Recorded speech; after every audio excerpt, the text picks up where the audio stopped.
Diversificare gli investimenti è una regola di base per contenere entro certi limiti i rischi quando investiamo i nostri risparmi.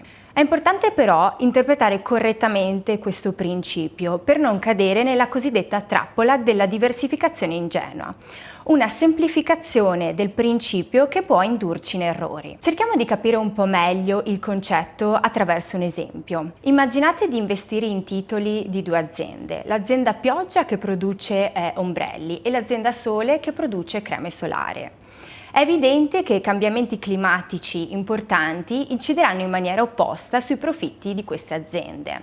In caso di pioggia non compriamo creme solari, mentre in caso di sole non compriamo ombrelli. In altre parole, perdite di un'azienda sono compensate da profitti di un'altra. In questo caso abbiamo applicato correttamente il principio della diversificazione. Al contrario, non stiamo diversificando in maniera ottimale se suddividiamo i nostri risparmi in parti uguali tra 10 titoli, senza considerare le caratteristiche di questi.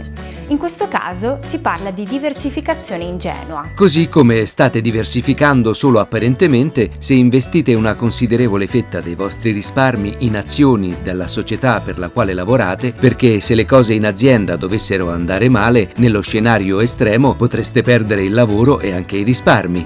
E ancora, non si applica bene la regola della diversificazione quando si segue la tendenza, in realtà molto diffusa, a investire nei soli titoli del vostro paese senza sfruttare i benefici della diversificazione internazionale. Questo accade perché le persone preferiscono investire in titoli a loro più familiari, in quanto le situazioni conosciute sono preferite a quelle sconosciute. Solitamente è possibile ridurre il rischio di un investimento acquistando titoli e azioni di molti tipi.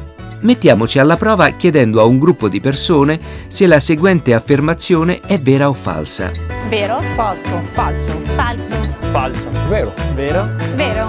Vero. Vero. Vero. Vero. Falso. Vero. Falso. Falso.